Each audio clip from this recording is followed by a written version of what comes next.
decimal number to number with base 5 or number with base 3 conversion. So convert 38 from decimal number to number with base 3 means we want to convert 33 in base 10 to some number in base 3. So we have to divide 38 by the base of the number where we want to go. We want to go in number with base 3. So divide it with base 3 and note down the remainders. So it means 3 1 the 3, 3 2 the 6, and remainder is 2. So 3 4 the 12, remainder is 0. 3 1 the 3, remainder is 1. So it means you can say 38 in base 10 is equal to, write this in from bottom to top, that is 1102 in base 3. So this is the conversion from base 10 to base 3. So similarly you can go to any other base. So take another example. We have this number, convert 127.85 from decimal number to number with base 5. We want to go to number with base 5 means 127.85 in base 10 to something in base 5.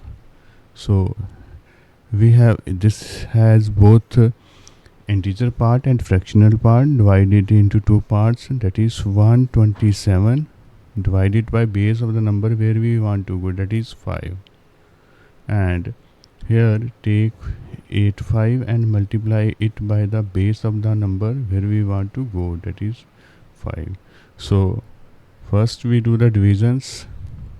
So it is 5 to the 10, 2, 5 5 the 25, and remainder is 2. Then 5 5 the 25, remainder is 0.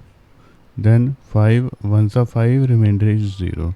So write it from bottom to top, and similarly multiply this 5 5 the 25 and 2, 5 8 the 40, 42.4. So take this off, we are left with 0.25. again multiply it by 5, you will get 5 5 the 25 and 2, 5 to the 10, and it will be 12. So take it off and you are left with 0.25. So we are going to repeat this number 0.25. So it will go on repeating. So from this digit we are going to repeat. So put 1 1 on this number. So write this number from top to bottom. So given number can be written as 127.85 in base 10 is equal to this 1002 whole part, and fractional part is 411. So it's going to repeat. So this is the conversion of the decimal number to number with base 5. So similarly you can convert any decimal number to any other base. Thank you.